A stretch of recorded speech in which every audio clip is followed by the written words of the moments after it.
This 15th century castle, set in the Tuscan countryside, has an enduring place in the history of Florence, Italy. And now, for the price of €6 million, or about $6.35 million, you could be its new overlord. The Cavalcanti Castle was constructed around 1427 by a descendant of Guido Cavalcanti, a renowned poet and friend of writer-philosopher Dante Alighieri. The family would later be united by marriage to the powerful Medici family. In the intervening centuries, the castle has undergone numerous expansions and restorations, while retaining its architecture and distinctive features. Parapets line the roof of the solid stone structure, once a watchtower, which sits atop a hill covered in mature trees.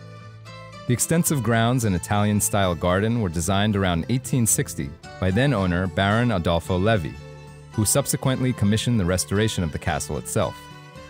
More recent improvements include carefully planned night lighting and a resort-like swimming pool in the inner garden.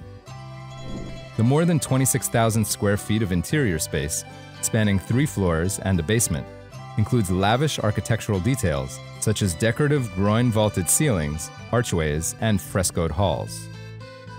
A soaring beamed ceiling tops the massive dining room, which features a baronial fireplace and central chandelier. Stunning panoramic views of the surrounding hills and the relaxing atmosphere of the Tuscan countryside, combined with the opulence and historical charm of the castle, provide residents with an unparalleled experience. With 17 bedrooms and 14 bathrooms, Cavalcanti Castle can accommodate a significant number of guests, making it perfect for large-scale events and exclusive celebrations.